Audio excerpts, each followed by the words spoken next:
नमस्कार दोस्तों, study IQ में आप सभी का स्वागत है। इस लेक्चर में हम डाउन टू अर्थ मैगजीन का एनालिसिस करने वाले हैं।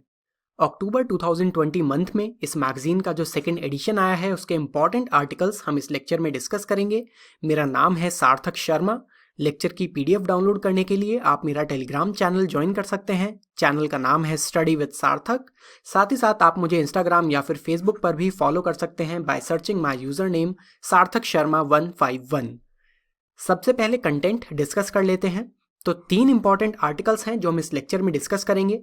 पहला आर्टिकल है last straw to stubble burning. तो स्टबल बर्निंग एक बहुत बड़ी प्रॉब्लम बन चुका है इंडिया में, खासतौर पर नदर्न रीजन में, और लार्ज अमाउंट ऑफ पॉल्यूशन इससे जनरेट होता है। तो स्टबल बर्निंग पर हम यहाँ पर डिस्कशन करने वाले हैं। सेकेंड आर्टिकल है फेस ऑफ। यहाँ पर हम फेशियल रिकॉग्निशन टेक्नोलॉजी के ऊपर डिस्कशन करने वाले हैं। और थर्ड आर्टिकल है इंडिया नीड्स द गरीबी हटाओ स्लोगन बैक। तो जैसे कि हमें नाम से ही पता चल रहा है, यहाँ पर हम पॉवर्टी पर डिस्कशन करने वाले हैं। तो चलिए शुरू करते हैं। पहला आर्टिकल है last straw to stubble burning. तो एक इंट्रोडक्शन हम डिस्कस कर लेते हैं। स्टबल बर्निंग का मतलब क्या है? Stubble burning is the intentional burning और setting on fire of the crop residue to remove them from the field. मान लीजिए फॉर एग्जाम्पल राइस कल्टीवेशन हो रही है, तो जिस समय पर हार्वेस्ट होगा राइस के जो ग्रेन्स हैं उन्हें क्रॉप्स में से एक्सट्रैक्ट कर लिया जाता है, और जो राइस के स्ट्रॉज हैं मींस जो स्टबल है वो फील्ड में ही रह जाती है। ये हुई क्रॉप रेजिड्यू, इसे हम एग्रीकल्चरल रेजिड्यू कह सकते हैं। अब इस रेजिड्यू को फील्ड से रिमूव करना है बिकॉज दूसरी फसल वहां पर उगानी है। तो रिमूव करने के लिए एक तरीका है कि जो स्टबल है उसमें आग लगा दी जाए इंटेंशनली। इसे कहा जाता है स्टबल बर्निंग, और इसकी वजह से ऑब्वियसली बहुत ज़्यादा पॉल्यूशन भी जनरेट होता है। खास तौर पर इंडिया में हर साल जो नदर्न रीजन है, यहाँ पर जब हार्वेस्ट का टाइम होता है उस समय पर पॉल्यूशन लेवल्स बहुत तेज़ी से राइज होते हैं। और ऐसा इसलिए बिकॉज कुछ एग्रेरियन स्टेट्स हैं जैसे कि हरियाणा, उत्तर प्रदेश, पंजाब, जहाँ पर ये स्टबल बर्निंग की प्रैक्टिस काफ़ी ज़्यादा प्रेवलेंट है। तो यहाँ पर हार्वेस्ट सीजन में स्टबल बर्निंग की जाती है, और इसकी वजह से जो अर्बन एरियाज़ हैं खास तौर पर, वहाँ पर पॉल्यूशन लेवल्स बहुत तेज़ी से राइज होते हैं। अब जब स्टबल को बर्न किया जा रहा है अराउंड अक्टूबर के समय पर, तो इस समय पर कुछ सिटीज़ में पॉल्यूशन लेवल बहुत तेज़ी से राइज होता है, जैसे कि दिल्ली। देखिए जो अर्बन सिटीज़ हैं अब वो अर्बन हीट आइलैंड्स बन चुके हैं, बिकॉज वहाँ पर ट्रीज़ कम है और वहाँ पर वेहिकुलर एमिशन बहुत ज़्यादा है, इलेक्ट्रिसिटी यूज़ काफ़ी ज़्यादा होती है। तो इस वजह से जो अर्बन एरियाज़ हैं वहाँ का टेम्परेचर थोड़ा ज़्यादा होता है when compared with the surroundings area. तो ये जो अर्बन हीट आइलैंड्स हैं ये लो प्रेशर एरिया बन जाते हैं, और ये लो प्रेशर एरिया है इसका मतलब ये है कि जो आसपास के एरियाज़ हैं वहाँ से विंड इस लो प्रेशर एरिया की तरफ आती है, अट्रैक्ट होती है। तो यही दिल्ली के केस में भी हो रहा है। जो आसपास के एरियाज़ में विंड है वो पॉल्यूशन को कैरी करते हुए इस समय पर दिल्ली तक पहुंचाती हैं, और ये सभी जो पॉल्यूशन है, पार्टिकुलेट मैटर्स हैं, ये दिल्ली में कंसंट्रेट हो जाते हैं। और इसी वजह से अक्टूबर नवंबर का समय ऐसा होता है जब दिल्ली रीजन में काफ़ी ज़्यादा एयर पॉल्यूशन हो जाता है। ऑब्वियसली दिल्ली में अपना खुद का भी पॉल्यूशन है, जैसे कि वेहिकुलर एमिशन की वजह से, या फिर जो वहाँ पर इंडस्ट्रीज़ हैं या फिर जो पावर प्लांट्स हैं उनसे पॉल्यूशन जनरेट होता है। लेकिन ये जो अक्टूबर नवंबर के समय पर बहुत तेज़ी से पॉल्यूशन राइज होता है, इसके पीछे बड़ा कारण है स्टबल बर्निंग। तो जैसा कि आप यहाँ पर ग्राफ में देख सकते हैं, दिल्ली के AQI level means air quality index level को कंपेयर किया गया है विद टाइम। जैसे जैसे AQI लेवल बढ़ता है इसका मतलब ये है कि एयर क्वालिटी डिग्रेड हो रही है। जैसे कि अगर 0 to 100 है तो good to satisfactory air quality है, उसके बाद मॉडरेट, फिर पुअर, वेरी पुअर। अगर 400 to 500 AQI लेवल है मींस सीवियर एयर क्वालिटी है। अब इस ग्राफ में आप देख सकते हैं कि सितंबर के बाद से ही जो एयर क्वालिटी है बहुत तेज़ी से डिग्रेड होती है। अक्टूबर तक आते आते एयर क्वालिटी या तो पुअर कैटेगरी में पहुंच जाती है या फिर वेरी पुअर कैटेगरी तक पहुंच जाती है। और अगर हम AQI 2020 को कंपेयर करें पिछले 4 साल के एवरेज के साथ, तो इस साल और तेज़ी से हम कह सकते हैं कि दिल्ली में एयर क्वालिटी डिग्रेड हुई है। तो ये जो अक्टूबर के समय में ही बहुत तेज़ी से दिल्ली में एयर क्वालिटी डिग्रेड हो रही है, इसके पीछे बड़ा कारण है स्टबल बर्निंग। अब सवाल यहाँ पर यह है कि फार्मर्स स्टबल बर्न क्यों करते हैं? सभी को पता है कि इससे पॉल्यूशन जनरेट होता है और इसी वजह से सेंट्रल गवर्नमेंट ने कुछ इंसेंटिव्स भी शुरू किए हैं। जो फार्मर्स स्टबल बर्न नहीं करेंगे उन्हें इंसेंटिव्स प्रोवाइड किए जाएंगे, लेकिन इसके बावजूद भी फार्मर्स स्टबल बर्न कर रहे हैं। इसका मतलब ये है कि इसके पीछे कुछ कारण है और वही हम यहाँ पर जानने की कोशिश करते हैं। देखिए, पहला कारण ये है कि ग्रीन रेवोल्यूशन जब इंडिया में शुरू हुआ ऑलमोस्ट 1960s में, तो उस समय पर टारगेट ये था कि हमें सेल्फ सफिशिएंसी अचीव करनी है फूड ग्रेन्स में। तो पंजाब, हरियाणा, ये जो कुछ एग्रेरियन स्टेट्स हैं, यहाँ के फार्मर्स को एनकरेज किया गया कि आप खरीफ सीजन में राइस कल्टीवेशन करें और जो रबी सीजन है उसमें आप वीट कल्टीवेशन करें।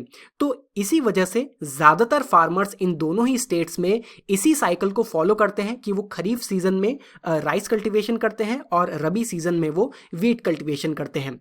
ईयर 2009 में हरियाणा और पंजाब दोनों ही स्टेट्स ने प्रिजर्वेशन ऑफ सब सॉइल वाटर एक्ट्स पास किए और इन एक्ट्स का पर्पस ये था कि जो ग्राउंड वाटर बहुत तेज़ी से डिप्लीट हो रहा है इन स्टेट्स में, उसे रोका जाए।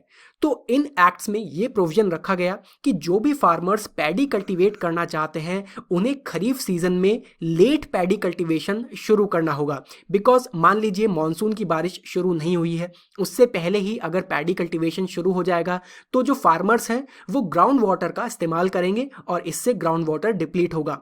ऐसा ना हो इस वजह से प्रोविजन ये रखा गया है कि जब बरसात शुरू हो जाती है मॉनसून की, मींस अराउंड 10 जून का समय रखा गया है, इसके बाद ही पैडी कल्टीवेशन शुरू की जाए ताकि ये जो लॉस ऑफ वाटर है इसे प्रिवेंट किया जा सके। लेकिन इसकी वजह से कुछ प्रॉब्लम्स भी हो रही हैं। प्रॉब्लम यह है कि जब कल्टीवेशन लेट शुरू होगी, जब बीज देर से बोए जाएंगे, ऑब्वियसली हार्वेस्टिंग भी लेट होगी। अब ऑलमोस्ट इस वजह से क्या हो रहा है कि अक्टूबर एंड तक आते आते राइस हार्वेस्टिंग होती है और मिड नवंबर के अराउंड ही वीट कल्टीवेशन शुरू करना होता है। इसका सीधा सीधा मतलब ये है कि फार्मर्स के पास बहुत कम समय होता है नेक्स्ट विंटर क्रॉप के लिए अपने फील्ड्स को प्रिपेयर करने के लिए, और इस समय में उन्हें जो स्टबल है उसे भी अपने फील्ड से हटाना होता है।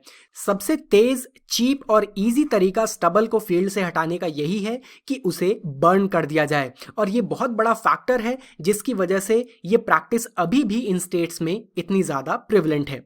इसके बाद सेकंड रीज़न आता है मैकेनाइज्ड हार्वेस्टिंग।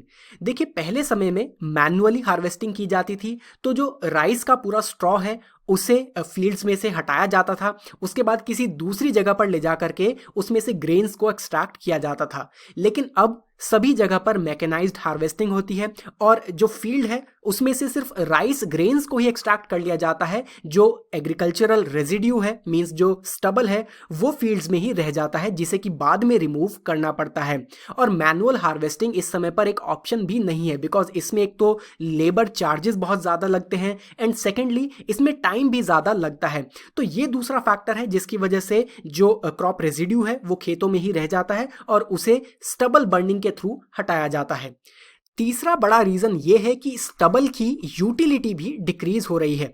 देखिए, पहले समय में फार्मर्स स्टबल का इस्तेमाल करते थे, स्टबल की यूटिलिटी ज़्यादा थी, जैसे कि घरों को वार्म रखने के लिए सर्दियों में, या फिर कुकिंग के लिए इस्तेमाल किया जाता था। एनिमल्स के लिए एज अ फॉडर, चारे की तरह भी स्टबल का इस्तेमाल किया जाता था। लेकिन अब ये सभी प्रैक्टिसेस आउटडेटेड हो चुकी हैं। और अगर हम राइस स्ट्रॉ की बात करें तो राइस स्ट्रॉ को as a fodder for animals consider नहीं किया जाता है, बिकॉज इसमें हाई सिलिका कंटेंट है। लेकिन जो बासमती राइस की वैरायटी है उसका स्टबल एज अ फॉडर इस्तेमाल किया जा सकता है। लेकिन यहाँ पर फार्मर्स के लिए एक डिलेमा हो जाता है। देखिए, डिलेमा यहाँ पर यह है कि अगर वो basmati variety of rice cultivate करेंगे तो ऐसे में जो स्टबल आएगा वो एज अ फॉडर इस्तेमाल किया जा सकेगा एनिमल्स के लिए। लेकिन सरकार बासमती राइस के लिए एमएसपी नहीं देती है, बिकॉज बासमती राइस का इंटरनेशनल ट्रेड होता है। दूसरा ऑप्शन है कि नॉन बासमती राइस वो कल्टीवेट करें, तो ऐसे में जो स्टबल बनेगा वो as a fodder for animal इस्तेमाल नहीं हो पाएगा, लेकिन यहाँ पर सरकार एमएसपी प्रोवाइड करेगी। तो इस ट्रेड ऑफ में जीत हो जाती है एमएसपी की। मींस ज़्यादातर जो फार्मर्स हैं पंजाब और हरियाणा में वो नॉन बासमती राइस ही कल्टीवेट करते हैं, बिकॉज वहाँ पर अश्योर्ड प्राइस उन्हें मिल पाता है। और इसी वजह से जो स्ट्रॉज हैं, राइस स्ट्रॉज हैं, जो स्टबल हैं, वो एज अ फॉडर भी इस्तेमाल नहीं हो पाते हैं एंड अल्टीमेटली उन्हें बर्न ही करना पड़ता है। तो ये कुछ इंपॉर्टेंट रीजंस हैं जिस वजह से स्टबल बर्निंग की ये जो प्रैक्टिस है ये अब भी इन स्टेट्स में बहुत ज़्यादा प्रेवलेंट है। अब स्टबल बर्निंग के क्या इफेक्ट्स हैं वो भी हम ब्रीफली जान लेते हैं। पहला इफेक्ट है pollution, green house gas emissions and human health problems. देखिए बहुत सारी ऐसी गैसेस हैं जैसे कि CO2 है या फिर नाइट्रोजन के ऑक्साइड्स हैं, सल्फर डाइऑक्साइड है, कार्बन मोनोक्साइड है। इस तरह की कुछ green house gases stubble burning की वजह से एमिट होती हैं। इससे एयर पॉल्यूशन जनरेट होता है एंड ऑब्वियसली इससे ह्यूमन हेल्थ हैजार्ड भी क्रिएट होता है। सेकेंड इफेक्ट है nutrients and minerals loss in soil. तो जब स्टबल को बर्न किया जा रहा है उसके साथ साथ जो सॉइल के कुछ इंपॉर्टेंट न्यूट्रिएंट्स होते हैं जैसे कि नाइट्रोजन, फॉस्फोरस, पोटेशियम, सल्फर, ऐसे कुछ न्यूट्रिएंट्स और मिनरल्स का भी लॉस हो जाता है हीट की वजह से। तो इसकी वजह से हम कह सकते हैं कि सॉइल की फर्टिलिटी भी डिक्रीज हो जाती है। इसके बाद थर्ड इफेक्ट है killing of beneficial micro organisms. कुछ बेनिफिशियल माइक्रो ऑर्गेनिजम्स सॉइल में मौजूद होते हैं जैसे कि नाइट्रोजन फिक्सेशन के लिए या फिर सॉइल न्यूट्रिएंट्स को मेंटेन करने में हेल्प करते हैं कुछ माइक्रो ऑर्गेनिजम्स। ऐसे माइक्रो ऑर्गेनिजम्स भी खत्म हो जाते हैं because of stubble burning. And last effect है soil erosion and hardening. So obviously heat की वजह से सॉइल इरोजन भी होता है और सॉइल हार्ड भी हो जाती है जिसकी वजह से बाद में टिलिंग करने में, खेत को जोतने में और ज्यादा मेहनत करनी पड़ती है। तो ये कुछ इफेक्ट्स हैं स्टबल बर्निंग के। अब इस आर्टिकल में 3-fold सॉल्यूशन बताया गया है किस तरह से हम इस स्टबल बर्निंग की प्रैक्टिस को रोक सकते हैं या फिर एटलीस्ट रिड्यूस कर सकते हैं। पहला सॉल्यूशन ये बताया गया है कि मशीन्स का इस्तेमाल करना चाहिए to plough back the straw into the ground. कुछ ऐसी मशीन्स हैं जिनके जरिए जो राइस स्ट्रॉज खेतों में रह जाते हैं उन्हें खेत में ही, सॉइल में ही इंसर्ट कर दिया जाता है।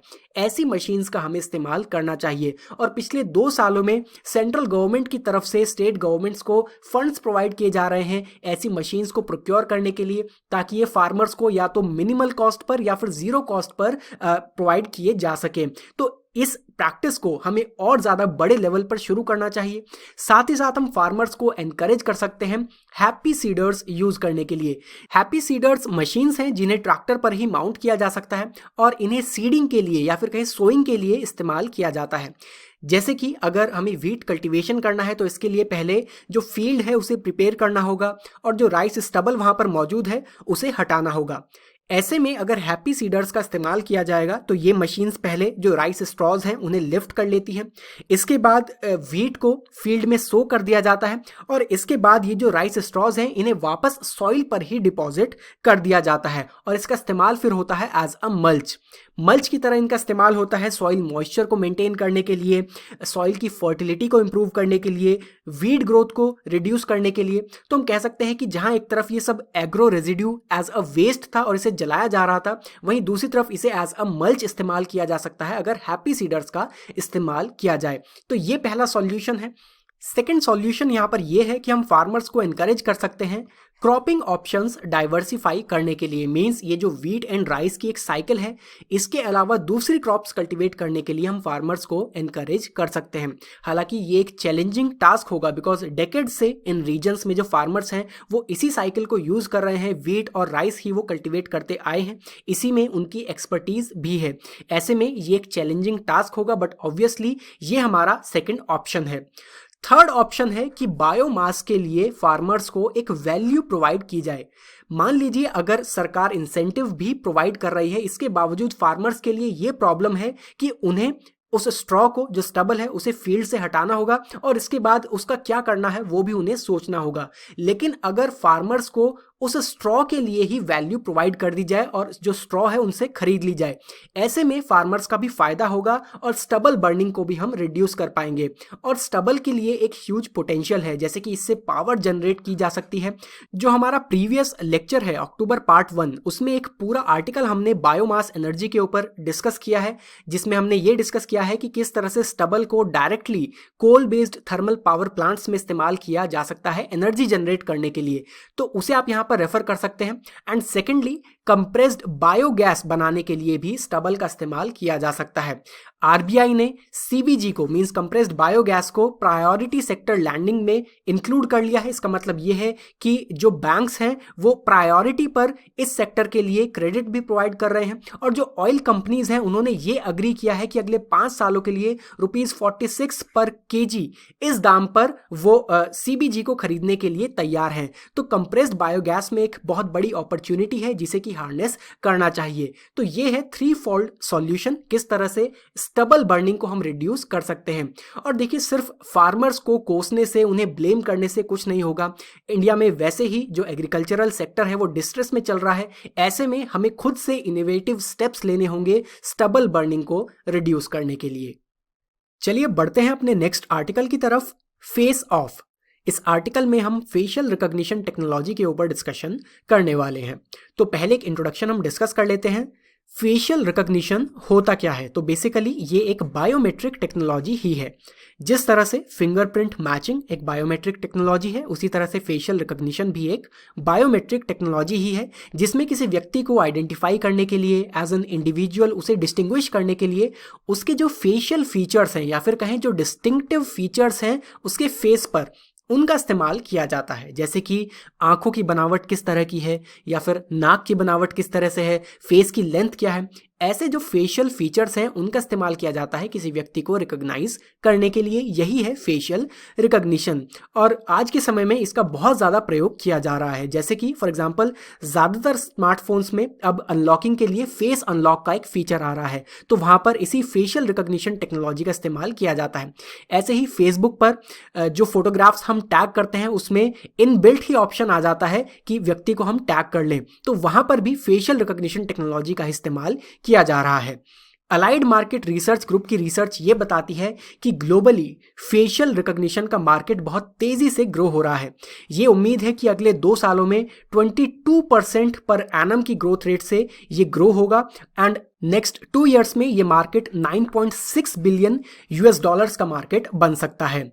अब ज़्यादातर 2D फेशियल रिकॉग्निशन टेक्नोलॉजी ही इस्तेमाल होती है, लेकिन रीसेंट ईयर्स में 3D फेशियल रिकॉग्निशन टेक्नोलॉजी भी इस्तेमाल हो रही है। खासतौर पर जो रिटेलर्स हैं वो अपना सामान बेचने के लिए इस टेक्नोलॉजी का इस्तेमाल कर रहे हैं। इसमें वो कस्टमर के क्या फेशियल जेस्चर्स हैं, क्या उसके एक्सप्रेशन हैं, इससे उस कस्टमर के शॉपिंग बिहेवियर को पहचान पाते हैं। फॉर एग्जांपल, मान लीजिए आप किसी एप्लीकेशन में एपरल की शॉपिंग कर रहे हैं, कोई डिज़ाइन आपको पसंद आता है, तो आपके जो फेशियल एक्सप्रेशन होंगे उससे रिटेलर पहचान पाएगा कि आपको कौन सा डिज़ाइन पसंद है और उसी तरह के रिकमेंडेशन वो आपको दे पाएगा।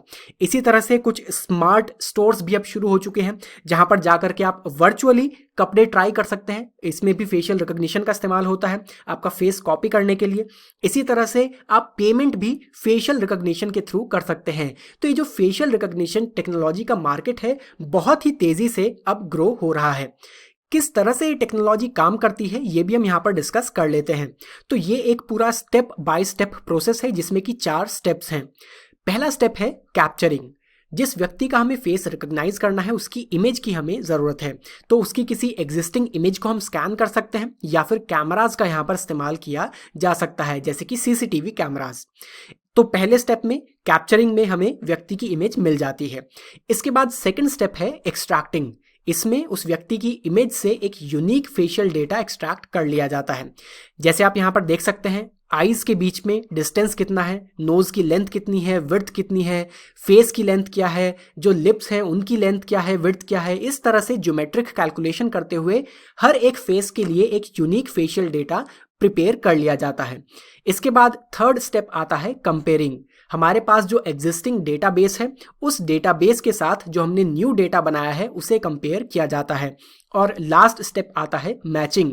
जो सॉफ्टवेयर है वो डिसाइड करता है कि जो नया डेटा हमने फीड किया है क्या ये डेटाबेस में किसी और फेशियल डेटा के साथ मैच कर रहा है या नहीं। इस तरह से किसी व्यक्ति को आइडेंटिफाई कर लिया जाता है। और इसकी एप्लीकेशन काफ़ी ज़्यादा है, खासतौर पर सिक्योरिटी पर्पसेस के लिए, जैसे कि एयरपोर्ट्स पर, रेलवे स्टेशन में, बैंक्स में, स्टेडियम्स में, पब्लिक ट्रांसपोर्ट में इसका इस्तेमाल किया जा सकता है, या फिर ऑफिसेज में, एंटरप्राइजेज में साइन इन करने के लिए भी इसका इस्तेमाल किया जा सकता है। तो ये था स्टेप बाय स्टेप प्रोसेस, किस तरह से ये टेक्नोलॉजी काम करती है। फेशियल रिकॉग्निशन टेक्नोलॉजी की हिस्ट्री क्या रही है ये भी हम ब्रीफली डिस्कस कर लेते हैं। तो ये आइडिया शुरू हुआ 1960s में। उस समय पर वुडी ब्लेडसो ये को फाउंडर हैं पैनोरामिक रिसर्च के, बेस्ड इन कैलिफोर्निया। तो इन्होंने एक तरीका ढूंढा कि किस तरह से कंप्यूटर में किसी व्यक्ति का जो फेशियल फीचर है उसे मैन्युअली इनपुट किया जा सकता है। मींस यहाँ पर इमेज से एक्सट्रैक्ट नहीं किया जा रहा है, किसी इमेज को हमने पहले ज्योमेट्रिक कैलकुलेशन करके उसका डेटा प्रिपेयर किया और उसके बाद उस डेटा को हमने कंप्यूटर में फीड किया और उसके बाद दूसरे डेटाबेस से उसे कंपेयर किया। इस तरह का सिस्टम इन्होंने बनाया। एक्यूरेसी इंप्रूव हुई 1970s में, जब जैसे कि लिप थिकनेस है, इस तरह के कुछ और फेशियल मार्कर्स को भी इस टेक्नोलॉजी में ऐड किया गया। लेकिन रियल प्रोग्रेस हुई 1980s एंड 1990s में, बिकॉज यहाँ पर तरीका ढूंढा गया कि किस तरह से किसी इमेज से ही डायरेक्टली इस फेशियल डेटा को एक्सट्रैक्ट किया जा सकता है। पहले मैन्युअली ये बनाया जाता था, लेकिन अब इसे एक्सट्रैक्ट किया जाना शुरू किया गया। तो हम कह सकते हैं कि 1980s 90s में fully automated facial recognition possible हो पाया। और 2010 के बाद से हम देखें तो रेडिकल एडवांसेस हुए हैं इस टेक्नोलॉजी में, जैसे कि डीप न्यूरल नेटवर्क्स का इस्तेमाल किया जाने लगा। ये वो नेटवर्क्स हैं जो कि ब्रेन की तरह ही, ह्यूमन ब्रेन की तरह ही काम करते हैं, तो इनका इस्तेमाल किया जाने लगा फेस रिकॉग्निशन में मास्टरी करने के लिए। 2011 में आपको याद होगा कि टेररिस्ट उसामा बिन लादेन को एक यूएस ऑपरेशन में मार गिराया गया था। तो उसामा बिन लादेन की आइडेंटिटी कंफर्म करने के लिए भी यूएस ने इस फेशियल रिकॉग्निशन टेक्नोलॉजी का ही इस्तेमाल किया था। बाय द वे, इस ऑपरेशन का कोड नेम क्या था? अगर आपको पता है तो आप वो कमेंट बॉक्स में जरूर बताइए। इसके बाद फेसबुक ने भी अपनी एक फेशियल रिकॉग्निशन टेक्नोलॉजी लॉन्च की फोटो टैगिंग के लिए, और 2014 में डीप फेस प्रोग्राम फेसबुक ने लॉन्च किया, जो कि पहला ऐसा प्रोग्राम बन पाया है जो कि नियर ह्यूमन परफॉर्मेंस कर पाता है फेस रिकॉग्निशन में। मींस बहुत ज़्यादा इफेक्टिव और एक्यूरेट ये प्रोग्राम बनाया गया है। तो ये हिस्ट्री रही है फेशियल रिकॉग्निशन की। अब फेशियल रिकॉग्निशन टेक्नोलॉजी का इस्तेमाल सर्विलांस के लिए भी किया जा रहा है। इंडिया में किस तरह से ये एज अ सर्विलांस टूल इस्तेमाल हो रहा है, ये हम यहाँ पर डिस्कस कर लेते हैं। तो शुरुआत होती है 2017 से। 2017 में पहली बार दिल्ली पुलिस ने फेशियल रिकॉग्निशन टेक्नोलॉजी को इंट्रोड्यूस किया। इसके लिए एक सर्विलांस यूनिट बनाई गई और इस यूनिट का ये मैंडेट था कि जो मिसिंग चिल्ड्रन हैं उन्हें सर्च किया जाए और बॉडीज को, जो अनआइडेंटिफाइड बॉडीज हैं, उन्हें आइडेंटिफाई किया जाए। इसके पीछे कारण ये था कि दिल्ली हाईकोर्ट ने एक ऑर्डर पास किया था दिल्ली पुलिस के लिए सदन Haldar versus the state and city of Delhi case में कि ऐसी एक सर्विलांस यूनिट बनाई जाए। तो इस वजह से दिल्ली पुलिस ने फेशियल रिकॉग्निशन टेक्नोलॉजी का इस्तेमाल शुरू किया। अब इसके बाद हालांकि कोई भी लॉ इसके लिए नहीं था, इसके बावजूद इस सर्विलांस यूनिट ने खुद से ही अपना जो एप्लीकेशन का स्कोप था उसे वाइड कर दिया। जैसे कि जो लोग रेड फोर्ट में आया करते थे प्रधानमंत्री की स्पीच सुनने के लिए, उनकी सर्विलांस के लिए, उनकी स्क्रीनिंग के लिए इस टेक्नोलॉजी का इस्तेमाल शुरू किया गया। और इस समय पर दिल्ली पुलिस सभी तरह की सर्विलांस के लिए फेशियल रिकॉग्निशन टेक्नोलॉजी का इस्तेमाल कर रही है। जो रिसेंटली फरवरी 2020 में ही दिल्ली राइट्स हुए थे, उसमें अराउंड 1900 राइटर्स को रिकॉग्नाइज करने के लिए दिल्ली पुलिस ने फेशियल रिकॉग्निशन टेक्नोलॉजी का ही इस्तेमाल किया है। सिमिलर ट्रेंड तेलंगाना में भी देखा गया है, जहां पर पुलिस ने रिसेंटली इसी सर्विलांस सिस्टम का इस्तेमाल किया है कोविड-19 सस्पेक्ट्स को ट्रैक करने के लिए। और करंटली इंडिया में 5 और स्टेट्स हैं, पंजाब, उत्तर प्रदेश, उत्तराखंड, महाराष्ट्र एंड तमिलनाडु, जहां पर फेशियल रिकॉग्निशन टेक्नोलॉजी किसी न किसी फॉर्म में इस्तेमाल की जा रही है। And last year national crime records bureau ने यह अनाउंस किया है कि इंडिया में एक national automated facial recognition system बनाने पर काम चल रहा है। तो इंडिया ये सिस्टम बना रहा है और ये वर्ल्ड का largest facial recognition surveillance system होने वाला है। नेशनल क्राइम रिकॉर्ड्स ब्यूरो इसे बना रहा है और एनसीआरबी का क्लेम यह है कि इसका इस्तेमाल किया जाएगा क्रिमिनल्स को, मिसिंग पर्सन्स को और अनआइडेंटिफाइड बॉडीज को वेरीफाई करने के लिए और ऑटोमेटिकली आइडेंटिफाई करने के लिए, और एक सर्चेबल विजुअल डेटाबेस भी बनाया जाएगा। फॉर एग्जांपल, अगर कोई व्यक्ति पुलिस स्टेशन जाता है तो पुलिस के पास पहले से ये विजुअल डेटाबेस अवेलेबल होगा। उस व्यक्ति को देखकर ही पता लग पाएगा कि क्या वो कोई अरेस्टेड फॉरेनर है या फिर वो कोई क्रिमिनल है, उसका पास्ट रिकॉर्ड क्या है। इसी तरह से मिसिंग पर्सन्स को आइडेंटिफाई करने के लिए, अनआइडेंटिफाइड डेड बॉडीज को रिकॉग्नाइज करने के लिए इस सिस्टम का इस्तेमाल पुलिस कर पाएगी। तो ये सिस्टम इंडिया में डेवलप किया जा रहा है, लेकिन खास बात यह है कि इंडिया में कोई भी ऐसा लॉ अब तक नहीं है फेशियल रिकॉग्निशन टेक्नोलॉजी को रेगुलेट करने के लिए, या फिर कोई गाइडलाइंस हो इस टेक्नोलॉजी को रेगुलेट करने के लिए। लेकिन इसके बावजूद भी ये टेक्नोलॉजी इंडिया में बहुत तेजी से डेवलप की जा रही है। हर टेक्नोलॉजी में यही होता है कि उसके कुछ फायदे होते हैं लेकिन उसके कुछ नुकसान भी होते हैं। फेशियल रिकॉग्निशन टेक्नोलॉजी का क्या क्रिटिसिज्म है वो भी हम यहाँ पर जान लेते हैं। पहला क्रिटिसिज्म तो यही है कि इंडिया में अब तक कोई भी ऐसा लीगल फ्रेमवर्क नहीं बनाया गया है जो इस टेक्नोलॉजी को रेगुलेट करता हो, किस तरह से इसका यूज़ होना हो, इसके लिए गाइडलाइंस जारी नहीं की गई हैं। फेमस केस है जस्टिस के.एस. पुट्टास्वामी केस, जिसमें सुप्रीम कोर्ट ने ये जजमेंट दिया है कि राइट टू प्रिवेसी एक फंडामेंटल राइट है under article 21 of the Indian constitution and right to privacy is inherent in right to life and personal liberty. इसी केस में सुप्रीम कोर्ट ने ये एक्सप्लेनेशन भी दिया है कि अगर स्टेट चाहे तो वो किसी व्यक्ति की इंडिविजुअल प्रिवेसी में इंटरफेयर कर सकता है, लेकिन इसके लिए कुछ कंडीशंस फुलफिल होनी ज़रूरी है। सबसे पहले एक लॉ होना चाहिए इस इंटरफेरेंस को सपोर्ट करने के लिए। सेकेंडली, स्टेट के पास एक लेजिटिमेट एम होना चाहिए, एक ऑब्जेक्टिव होना चाहिए। एंड थर्डली, जो इंटरफेरेंस प्रिवेसी में किया जा रहा है it should be proportional to the objective. बिना वजह किसी व्यक्ति की प्रिवेसी ब्रीच नहीं की जा सकती है। और इस केस में ये जो यूनिक फेशियल डेटा है ये बहुत ही कॉन्फिडेंशियल डेटा है, ये एक व्यक्ति की पर्सनल इंफॉर्मेशन है, उसकी प्राइवेट इंफॉर्मेशन है। और ऐसे में बिना किसी लीगल फ्रेमवर्क के एनसीआरबी के द्वारा ये पूरा डेटाबेस बनाया जा रहा है, पुलिस के द्वारा ये सिस्टम इस्तेमाल भी किया जा रहा है। तो पहला क्रिटिसिज्म यही है कि ये फंडामेंटल राइट का वायलेशन है। दूसरा क्रिटिसिज्म ये आता है कि जितने भी फेशियल रिकॉग्निशन टेक्नोलॉजीज इस समय पर पूरे वर्ल्ड में इस्तेमाल किए जा रहे हैं इनमें से कोई भी पूरी तरह से एक्यूरेट नहीं है। यहाँ पर हम इंडिया का ही एग्जांपल ले लेते हैं। दिल्ली राइट्स केस में जो दिल्ली पुलिस ने टेक्नोलॉजी यूज़ की है राइटर्स को, अराउंड 1900 राइटर्स को अप्रीहेंड करने के लिए, ये टेक्नोलॉजी 1% से भी कम एक्यूरेट है, मीन्स इसकी एक्यूरेसी 1% से भी कम है। Union ministry of women and child development के द्वारा दिल्ली हाई कोर्ट में अगस्त 2019 में कुछ डेटा प्रेजेंट किया गया था, एफिडेविट फाइल किया गया था, और इसमें यह बताया गया था कि ये जो फेशियल रिकॉग्निशन टेक्नोलॉजी है जो कि दिल्ली पुलिस इस्तेमाल कर रही है ये बॉयज़ और गर्ल्स के बीच में भी डिस्टिंग्विश नहीं कर सकती है।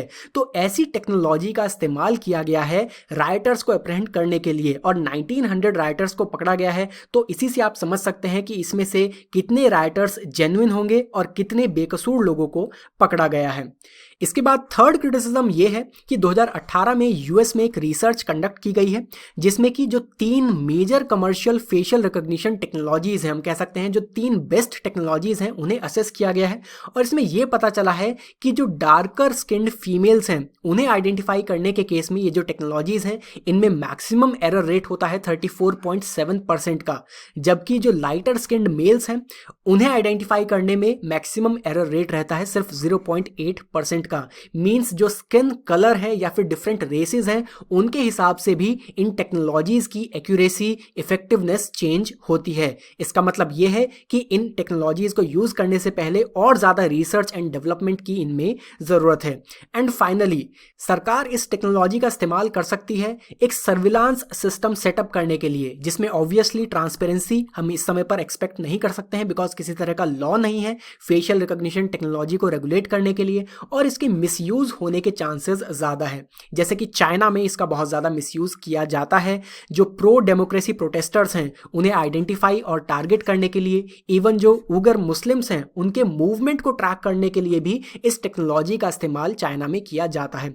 इसी तरह से यूएस में भी ब्लैक लाइव्स मैटर मूवमेंट के समय पर लोगों को, जो प्रोटेस्टर्स हैं उन्हें आइडेंटिफाई करने के लिए और टारगेट करने के लिए इस टेक्नोलॉजी का इस्तेमाल किया गया। तो इसी तरह से इंडिया में भी हम कह सकते हैं कि एक बहुत पावरफुल टूल है जिसका मिसयूज होने के चांसेस ज़्यादा हैं। नेक्स्ट हम वे फॉरवर्ड डिस्कस कर लेते हैं। सबसे पहले तो इंडिया में ये टेक्नोलॉजी बहुत ही नेसेंट स्टेज में है। हमने देखा कि 2017 में ही दिल्ली पुलिस के द्वारा इसे इंट्रोड्यूस किया गया है। इंडिजीनस टेक्नोलॉजी को और ज़्यादा बेहतर बनाने के लिए हमें सबसे पहले तो रिसर्च एंड डेवलपमेंट की ज़रूरत है ताकि ये टेक्नोलॉजी एक्यूरेट और इफेक्टिव बन पाए। साथ ही साथ एनसीआरबी के द्वारा national automated facial recognition system launch किया जाए। इससे पहले ज़रूरत यह है कि सरकार एक लॉ इनैक्ट करे फेशियल रिकॉग्निशन टेक्नोलॉजी को रेगुलेट करने के लिए, और कहां पर इस टेक्नोलॉजी का इस्तेमाल किया जाएगा, इसका यूजेज क्या है, उसे क्लियरली डिफाइन किया जाए। There is a need to strike a balance. एक बैलेंस हमें स्ट्राइक करने की ज़रूरत है सर्विलांस एंड प्रिवेसी के बीच में। चलिए बढ़ते हैं अपने लास्ट आर्टिकल की तरफ। इंडिया नीड्स द गरीबी हटाओ स्लोगन बैक। इस आर्टिकल में एक बहुत ही इंपॉर्टेंट इशू रेज किया गया है और वो ये है कि पॉवर्टी से रिलेटेड जो लेटेस्ट डेटा इंडिया में अवेलेबल है वो लगभग 1 डेकेड पुराना है। 2011-12 में NSO के द्वारा, that is national statistics office के द्वारा house hold consumption expenditure survey का 68th राउंड कंडक्ट किया गया था। और इसी सर्वे से जो हमें डेटा मिला है वही हमारे पास लेटेस्ट डेटा है रिलेटेड टू पॉवर्टी। इस डेटा में हमें पता चला कि 2004-05 में जहां इंडिया में पुअर पॉपुलेशन थी 407.2 मिलियन, वही 2011-12 में रिड्यूस होकर के हो गई 269.7 मिलियन। मींस यहां पर 33% का रिडक्शन हुआ इन द पुअर पॉपुलेशन, जो कि एक बहुत ही ज़्यादा कमेंडेबल वर्क है। हालांकि इस डेटा में भी एक प्रॉब्लम ये थी कि ये डेटा कैलकुलेट किया गया according to the recommendations of Suresh Tendulkar committee. इस कमेटी के द्वारा ये रिकमेंड किया गया था कि रूरल एरियाज में अगर किसी व्यक्ति का जो डेली एक्सपेंडिचर है वो ₹27 या इससे कम है, ये हम रूरल एरिया की बात कर रहे हैं, और अगर अर्बन एरियाज में किसी व्यक्ति का डेली एक्सपेंडिचर ₹33 या इससे कम है तो वो बिलो पॉवर्टी लाइन पर्सन है। लेकिन 2014 में सी रंगराजन कमेटी के द्वारा ये पॉवर्टी लाइन दोबारा से रिवाइज की गई है, और इस कमेटी के रिकमेंडेशंस के अकॉर्डिंग रूरल एरियाज में अगर किसी व्यक्ति का डेली एक्सपेंडिचर ₹32 से कम है और अर्बन एरियाज में ₹47 से कम है तो वो बिलो पॉवर्टी लाइन पर्सन है। तो इसी वजह से अगर हम रंगराजन कमेटी की मेथोडोलॉजी के अकॉर्डिंग जाएं तो यहाँ पर ऑलमोस्ट 100 मिलियन और पुअर पॉपुलेशन ऐड हो सकती है। लेकिन यहाँ पर इंपॉर्टेंट चीज़ ये है कि यही लास्ट डेटा है जो हमारे पास अवेलेबल है। हालांकि 2017-18 में NSO के द्वारा ही household consumer expenditure survey का 75th राउंड कंडक्ट किया गया है, जिसका डेटा 2019 में रिलीज होना था, लेकिन सेंट्रल गवर्नमेंट ने ये डेटा रिलीज करने से मना कर दिया है। गवर्नमेंट का कहना यह है कि इसकी क्वालिटी सही नहीं है, इस वजह से ये डेटा रिलीज नहीं किया गया।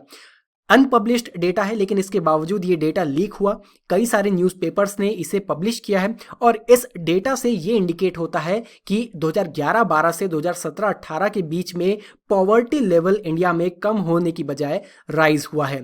अब वर्ल्ड बैंक की एक बाई एनुअल रिपोर्ट है, poverty and shared prosperity report. इसका जो 2020 एडिशन आया है, इसकी थीम है रिवर्सल्स ऑफ फॉर्च्यून, जो कि अक्टूबर 7, 2020 में रिलीज किया गया है। अब इस रिपोर्ट में वर्ल्ड बैंक ने यह कहा है that for the first time in 2 decades, पिछले 20 सालों में पहली बार ऐसा हो रहा है कि ग्लोबल पॉवर्टी रेट कम होने की बजाय बढ़ रहा है, और इसका कारण है कोविड-19 पैंडेमिक। कोविड-19 पैंडेमिक की वजह से जो इकोनॉमिक कॉन्सिक्वेंसेस हुए हैं, जो इकोनॉमिक शटडाउन हुआ है, उसकी वजह से ग्लोबल पॉवर्टी रेट अब इंक्रीज हो रहा है। और रिपोर्ट में एक्सप्लिसिटली ये मेंशन किया गया है कि इंडिया में पॉवर्टी से रिलेटेड लैक ऑफ डेटा है, रीसेंट डेटा इंडिया में अवेलेबल नहीं है रिलेटेड टू पॉवर्टी, और इसी वजह से बिकॉज इंडिया में पॉवर्टी पॉपुलेशन बहुत ज़्यादा है, इसी वजह से ग्लोबल पॉवर्टी को मॉनिटर करने में भी काफ़ी ज़्यादा डिफिकल्टी हो रही है। एज पर द रिपोर्ट, अगर हम एब्सोल्यूट नंबर ऑफ पुअर की बात करें तो इंडिया में पूरे वर्ल्ड में सबसे ज़्यादा पुअर हैं। हम परसेंटेज की बात नहीं कर रहे हैं, हम एब्सोल्यूट नंबर ऑफ पुअर की बात कर रहे हैं। तो इंडिया में सबसे ज़्यादा है, और 2017 में सिर्फ एस्टिमेट ही है ये कि 689 million total population poor population है पूरे वर्ल्ड में, और इसमें से 139 मिलियन पुअर पॉपुलेशन इंडिया में है। बट ऑब्वियसली इंडिया की तरफ से रीसेंट डेटा नहीं दिया गया है, इसी वजह से ये एक एस्टिमेट है। अब ये जो डेटा लीक हुआ है, इसके अकॉर्डिंग कुछ एनालिस्ट ने ये ग्राफ भी प्रिपेयर किया है, India's poverty rate has risen after many decades. तो आप देख सकते हैं कि 1993-94 से लेकर के 2011-12 के बीच में ये जो पॉवर्टी रेट है ये कंटिन्यूसली ग्रेजुअली डिक्रीज होता आया है। लेकिन 2011-12 के बाद हालांकि जो अर्बन एरियाज में परसेंटेज ऑफ पुअर है वो कम ही हुआ है, लेकिन जो टोटल परसेंटेज ऑफ पुअर है उसमें एक इंक्रीमेंट हुआ है, स्लाइट इंक्रीमेंट। और वहीं अगर हम रूरल एरियाज की बात करें तो यहाँ पर परसेंटेज ऑफ पुअर इंक्रीज हुआ है, जहाँ 2011-12 में लगभग 25% पुअर पॉपुलेशन थी रूरल एरियाज में, वहीं 2017-18 में इंक्रीज होकर के 29.6% तक पहुँच गई है। और ये एक चिंता का विषय भी है, लेकिन सरकार के द्वारा ये डेटा पब्लिश नहीं किया गया है। अब इस समय पर हम पॉवर्टी पर चर्चा क्यों कर रहे हैं ये भी जानना ज़रूरी है। पहला कारण है we have stopped taking the stock of poverty. तो पॉवर्टी से रिलेटेड हम डेटा अब कैलकुलेट ही नहीं कर रहे हैं। 2011-12 का हमारे पास रीसेंट डेटा है।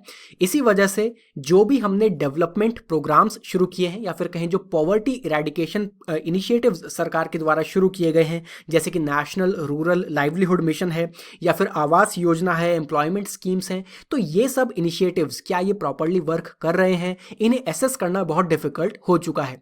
क्या ये पॉवर्टी को इरेडिकेट कर पा रहे हैं या फिर ये सही पॉपुलेशन को टारगेट भी कर रहे हैं या नहीं, ये कहना मुश्किल है। इसके बाद दूसरा कारण ये है कि कोई भी इकोनॉमिक इंडिकेटर अगर हम रीसेंट ईयर्स का असेस करें तो हमें यही पता चलेगा कि इंडिया में एक large section of the population poor है या फिर ऐसे बहुत सारे लोग हैं जो कि decent level of living reach नहीं कर पा रहे हैं। और ये आज या कल का इशू नहीं है, पॉवर्टी इंडिया में एक परसिस्टेंट इशू है जिसे सॉल्व करना ज़रूरी है। तीसरा बड़ा कारण है कोविड-19 पैंडेमिक। वर्ल्ड बैंक की रिपोर्ट ये कहती है कि 2021 में 150 million new extreme poor people add होने वाले हैं बिकॉज ऑफ कोविड-19 पैंडेमिक। और सिर्फ इंडिया की अगर हम बात करें तो एस्टिमेटेड ये है कि 8 से 10 million means around 1 crore new poor population India में ऐड होने वाली है कोविड-19 पैंडेमिक की वजह से। और इसके पीछे भी कारण ये है कि एटलीस्ट 4 से 5 महीने के लिए, जिस समय पर इंडिया में लॉकडाउन इम्पोज किया गया कोविड-19 के मास स्प्रेड को कर्ब करने के लिए, तो इस समय पर इंडिया के जो इनफॉर्मल वर्कर्स हैं जैसे कि रिक्शा पुलर्स हैं या फिर लेबरर्स हैं, कंस्ट्रक्शन वर्कर्स हैं, जो कि इंडिया की मेजॉरिटी ऑफ वर्कफोर्स में आते हैं, तो ऐसे इनफॉर्मल वर्कर्स कुछ भी पैसे नहीं कमा पाए। और खतरा ये है कि ये जो वर्कर्स हैं ये अब क्रॉनिक पॉवर्टी की विशियस साइकिल में एंटर हो चुके हैं। क्रॉनिक पॉवर्टी मींस ये एक प्रोलॉन्ग्ड पॉवर्टी है बिकॉज इस समय पर इन लोगों ने पैसे नहीं कमाए, इन्होंने उधार लिया और अब आगे आने वाले समय में जो ये कमाएंगे उसका एक पार्ट इन्हें उस उधार को चुकाने में देना पड़ेगा। इस वजह से इनकी पॉवर्टी क्रॉनिक पॉवर्टी में अब चेंज हो चुकी है जो कि प्रोलॉन्ग्ड हो जाएगी, काफ़ी समय तक ये पॉवर्टी चलने वाली है। And in the recent years various indicators ये बता रहे हैं कि इंडिया में rural income growth rate dip हो रहा है, डिक्लाइन हो रहा है। एग्रीकल्चर एक लॉस मेकिंग प्रोपोजिशन बन चुका है, एग्रीकल्चरल सेक्टर में काफ़ी ज़्यादा डिस्ट्रेस है। और रूरल एरियाज में फार्म जॉब्स तो हैं लेकिन नॉन फार्म जॉब्स नहीं हैं। एग्रीकल्चर सेक्टर के अलावा किसी और सेक्टर में रूरल एरियाज में ज़्यादा स्कोप नहीं है और इसी वजह से क्या हो रहा है, मास माइग्रेशन हो रहा है। लोग रूरल एरियाज से अर्बन एरियाज में माइग्रेट कर रहे हैं और इसका सीधा सीधा मतलब ये है कि पॉवर्टी अब एक रूरल सेंट्रिक सिचुएशन नहीं रह गई है बल्कि अर्बन सेंटर्स में भी पॉवर्टी स्प्रेड हो चुकी है। तो यही सब कारण है जिसकी वजह से इस समय पर खासतौर पर पॉवर्टी के ऊपर चर्चा करना बहुत ज़्यादा ज़रूरी है।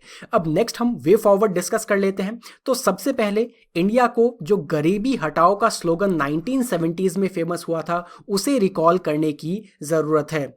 अभी हम एक आउटडेटेड पॉपुलेशन के ऊपर फोकस कर रहे हैं, मींस 2011-12 का ही हमारे पास लेटेस्ट डेटा अवेलेबल है और इसी के हिसाब से सरकार वेरियस जो पॉवर्टी इरेडिकेशन इनिशिएटिव्स हैं वो चला रही है। लेकिन इस आउटडेटेड बीपीएल पॉपुलेशन पर फोकस करने से पॉवर्टी इरेडिकेशन पूरी कंट्री में पॉसिबल नहीं है। तो एक लेटेस्ट डेटा की हमें सख्त ज़रूरत है। और देखिए SDG 1 कहता है कि पॉवर्टी इरेडिकेशन करना है हमें बाय द ईयर 2030। अब अगर ये टारगेट हमें अचीव करना है तो इसके लिए पहले हमें ये भी पता होना चाहिए कि इंडिया में पुअर पॉपुलेशन है कितनी। और इंडिया के पास अगर पॉवर्टी से रिलेटेड लेटेस्ट डेटा नहीं है, इसका सीधा सीधा मतलब ये है कि पूरा वर्ल्ड भी इस टारगेट को अचीव नहीं कर पाएगा। ऐसा इसलिए बिकॉज जो ग्लोबली जो टोटल पॉवर्टी में आने वाली पॉपुलेशन है उसमें से एक large portion of population India में है। इसी वजह से SDG 1 टारगेट अगर 2030 तक हमें अचीव करना है सिर्फ इंडिया में ही नहीं बल्कि ग्लोबली, इसके लिए इंडिया का लेटेस्ट डेटा रिलीज करना बहुत ज़रूरी है। एंड फाइनली पॉवर्टी एक कंसर्न है फॉर बोथ रूरल एरियाज के लिए भी और अर्बन एरियाज के लिए भी। BPL and above poverty line लोगों के लिए भी पॉवर्टी एक ग्रेट मैटर ऑफ कंसर्न है जिसे एड्रेस करना ज़रूरी है। अगर आज हमने इसे एड्रेस नहीं किया तो जो लास्ट 70 ईयर्स में हमने अचीव किया है पॉवर्टी को इरेडिकेट करने के लिए या रिड्यूस करने के लिए, उसे भी हम लूज कर देंगे। तो रॉबस्ट स्टेप्स की हमें ज़रूरत है। So friends, this is all in this lecture. अगर आपके कुछ भी डाउट्स हैं तो आप doubts.studyiq@gmail.com पर हमसे संपर्क कर सकते हैं या फिर आप गिवन नंबर्स पर हमसे संपर्क कर सकते हैं और साथ ही साथ आप सोशल मीडिया हैंडल्स पर मुझे डायरेक्ट मैसेज भी कर सकते हैं। So thank you very much and have a very nice day.